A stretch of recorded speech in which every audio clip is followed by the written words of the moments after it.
Where we tease people is kindness to yourself.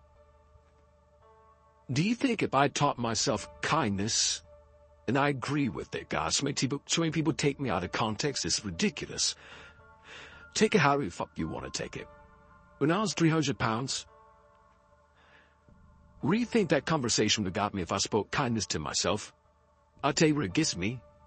Right back to 7-Eleven, another box of mini chocolate donuts and the chocolate milkshake. That's the one voice. That's the one voice that most of us have that you're talking about. If you have a conversation in there, the other voice that you create that said, okay, how does this look? It looks very ugly. That kind conversation for me went away a long time ago. Which is why the dialogue is now, which you see a lot of action. Because most people have inaction. Because there's one person talking. And that one person is always leading you down the same path. The path that makes you feel very comfortable and happy with yourself. The second you create the other voice, there's conflict. There's battles, there's wars. There's defeat. One thing I learned, I taught myself this, and people go, I don't understand what you're saying. I'm going to try to break it down real quick. I didn't teach myself victory first. I taught myself failure. I taught myself how to fail. And people are like, that's so depressing. Is it? When you're 300 pounds and you can't read and write and you're up, there'll be times you're going to fucking fail on that process. So if you don't know how to fail, there is no victory. I never talked about winning. Because I knew the path to winning could be years of failing first. So I taught myself how to fail properly. No one teaches you how to fail. But if you're going out for insurmountable fucking odds that make absolutely no fucking sense, a black kid that can't swim, 300 pounds would be a Navy SEAL. Huh, okay. You better teach yourself how to fail first. Because if you sit in failure for too long, you will never come out of it. So the first part of my success was learning how to fail properly. And then eventually, I started getting a few victories. But that's what people don't get. When you have buried yourself in such a deep fucking hole, you better first talk about the failures you can have first. And that's when that other voice comes up. It tells you we gotta do something. It also tells you, boy, I'm not gonna lie to you, Goggins. You're in for a fucking climb, bro. You're gonna get your ass handed to you, made fun of, the outside noise, the inside noise. Both voices are gonna be fucking telling you to go fuck yourself. You are in for hell, bro. I am. So I better don't fail. When I first got into endurance events, I loved the breakdown phase. Because the suffering made me feel alive and reminded me that I'd gone all out. This time, I didn't relish it in the same way. But I knew that breakdown was a byproduct of an all-out effort, and that if I explored the crevices of my mind, I would find valuable lessons, which tend to spill out with any unraveling. Most people prefer to avoid breakdowns like this because the suffering can be so overwhelming, it just might mark you forever. I embrace breakdown and welcome the scarring. There is a hell of a lot of information in scar tissue. Scars are proof that the past is real. Physical scars never go away, and when you look at them, they can bring you right back to a specific place in time. But the scar tissue that builds up around that old injury is weak. Professional fighters who've been hit in the face thousands of times bleed faster than those who have never been punched. Once you've been cut deep, you are forever vulnerable to bleeding. The same is true for the mental and emotional scars that we all carry with us. The scars we cannot see. They might be invisible, but they affect us much more severely than physical scars. Mental and emotional scars are our weak spots, and they can open up just as easily as physical scars unless we do the work to strengthen them. If you haven't dealt with your scars, they can alter your life's path. You will be prone to failure during difficult physical and emotional situations, whether that's during an athletic event at work or in your home life. And eventually, you will land back in front of your mirror that never lies. Breakdown is its own kind of mirror. Whatever you're made of is laid out in front of you, clear and plain.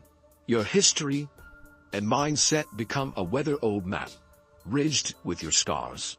And if you read them like an archaeologist on a dig, you might uncover the code you need to rise again and become better and stronger. Because there is no transformation without breakdown. And there is always another evolution, another skin to shed, a better or deeper version of ourselves waiting to be revealed. Every morning I wake up, it's not just about working out, but for me, working out has been a very big part of my mental growth. So for me, if I am not challenging myself every day, I swear to God, people will not believe it. I was over almost 300 pounds twice in my life.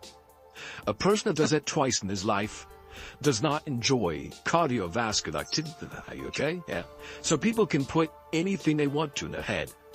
I did realize one thing. The things I don't enjoy, that I still do, that's where growth is at. And that's, for me, the only place growth is at, is in that very uncomfortable in that uncomfortable zone. So for instance, today I woke up and I just got to London and I don't know where to run here. It's very difficult to run around this place. So someone said, hey, you can run around out here, like around this 1 mile block. And I'm like, you know what? I'm not doing that. So I went down to the gym and there's this like crazy elliptical trainer, but it's not a normal elliptical trainer. It's one that you like almost self-power. So I got on that thing and I realized, man, sucks. And after like 2 minutes, like, I don't want to do this. So right then I realized, it looks like we're going to be here for a while. So I did that for 2 hours and 45 minutes. So, and not saying do that, but that's something I did today. Once my mind said, you know what, let's not do this today. I said, well, since my mind went there, I redirected it and said, just for having that weak thought, we're going to be on here for a while. For many people, the haunting begins the minute they wake up. Maybe they are fat or disabled, feel ugly, or are failing and overwhelmed at school or work. And it consumes them. Their obsession with their own imperfections and faults suffocates self-respect and submarines progress. And from the time they get out of bed until they're able to crawl back in that night, the only thing on their agenda is avoiding exposure and surviving another day in hell. When that's how you feel about yourself, it's impossible to see possibilities or seize opportunities. We have to learn to stop looking for a sign that the hard time will end.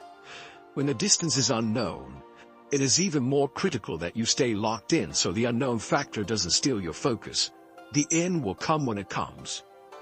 And anticipation will only distract you from completing the task in front of you to the best of your ability. Remember, the struggle is the whole journey. That's why you're out there. It's why you signed up for this race or that class or took the damn job. There is great beauty when you're involved in something that is so hard. Most people want it to end. We can make any obstacle as big or small as we like. When you're climbing a mountain or involved in any other difficult task, the only way to free yourself from the struggle is to finish it. So why bitch about it when it gets hard? Why hope it will end soon when you know it will end eventually? When you complain and your mind starts groping for the eject button, you are not bringing your best self to the task, which means you are actually prolonging the pain. The hard chargers keep their heads down and hammer away. They have trained their minds to stay hard in those hard moments. They recognize the false summit for what it is, and will always act as if they are nowhere near the top. Most people slow down and suffer on a steep trail, but slope and elevation are of no consequence to the hard charger. They keep their mind in attack mode until there are no more mountains to climb, and when they actually reach the top, they wish it had lasted a little bit longer. If you want to maximize minimal potential and become great in any field, you must embrace your savage side and become imbalanced, at least for a period of time. You'll need to funnel every minute of every single day into the pursuit of that degree, that starting spot, that job, that edge. Your mind must never leave the cockpit. Sleep at the library or the office. Hoop long past sundown and fall asleep watching film of your next opponent. There are no days off, and there is no downtime when you're obsessed with being great. That is what it takes to be the baddest ever at what you do. Know that your dedication will be misunderstood. Some relationships may break down. The savage is not a socialized beast, and an imbalanced lifestyle often appears selfish from the outside. But the reason I've been able to help so many people with my life story is precisely because I embraced being that imbalanced, while I pursued the impossible dream of becoming the hardest ever. That's a mythical title, but it became my compass bearing, my North Star. When you observe highly successful individuals, it may seem tempting to conclude that they were inherently born with their capabilities, that they possess innate talent. And that's the end of the story. However, talent, while undoubtedly making life more straightforward, is just one piece of the puzzle. Reflecting back, I was once a shy and fearful person. Ironically, this apparent misfortune turned into a source of strength, igniting significant changes in my life. By consistently stepping out of my comfort zone, I not only conquered social shyness and improved my communication skills, but also nurtured robust self-confidence and overcame other fears in my life. I might not have been naturally inclined to excel in social settings. I still prefer solitude over crowds. However, with self-discipline and persistent effort, I attained remarkable results. So, the next time you think you lack talent in a particular area, or believe you weren't born with inherent abilities, remind yourself that in many situations, self-discipline can compensate for the absence of inborn traits. Living life seems easy when you take the hard path and challenging when opting for the easy way out. Self-discipline demands traversing the difficult route, resisting temptations and immediate gratification in exchange for more substantial and superior rewards in the future. It might seem simpler to avoid discomfort and indulge in immediate pleasures, but eventually, this approach only offers fleeting pleasure at the cost of a potentially much improved future. Imagine a person lacking determination who, when faced with a challenge, chooses to withdraw immediately. How likely is such an individual to achieve something significant in life when their primary value lies in seeking comfort? Contrast this with someone who voluntarily embraces difficulties. They actively seek and welcome challenges as opportunities for personal growth. Each self-imposed trial toughens them, making them less susceptible to being overwhelmed by life's adversities. They become more resilient as they face difficulties head-on. When life throws unexpected challenges at them, they are prepared to handle them because, due to living their lives through perseverance, they've developed readiness for hardships. Our decisions are made in a moment, but their repercussions can extend throughout a lifetime. Humans possess the ability to resist impulses in exchange for a brighter future. Unfortunately, many people live by the principle of, if it feels good, do it, and if it doesn't, don't do it. Yielding to temptations whenever they arise is akin to surrendering your humanity in certain ways. As intelligent beings, we have the capacity, and I would venture to say, the obligation, to base our decisions on rational thinking, not just on instinct alone. Strive to be a better human by embracing your humanity.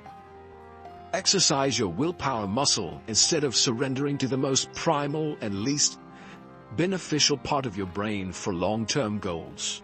While primal instincts may provide immediate comfort, they rarely serve well in the long run. No, don't take it like, go out there and run through a brick wall as many times as you can. No, I'm not saying be me. Don't run towards them 5 miles at one time. I'm not saying do that. I'm saying start to learn the mind is powerful. It's powerful, man.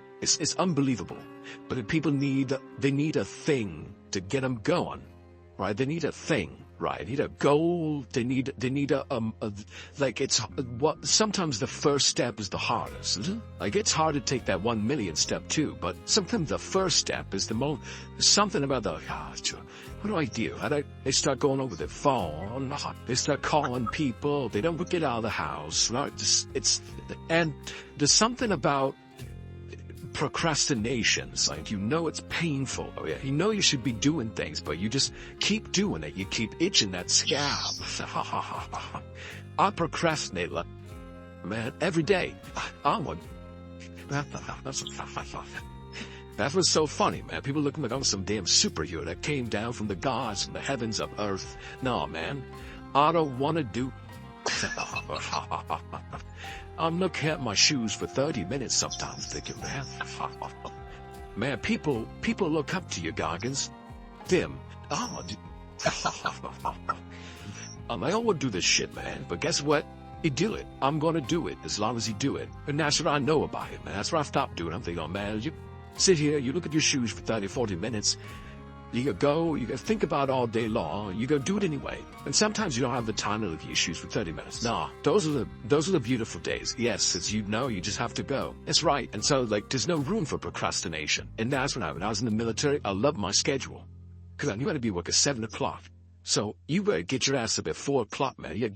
Brother. Because I had to, before, right, So that was my mentality back then, man. Like, I had to get the miles and get everything in, man, and get to work, man. I'm competing with the alpha males.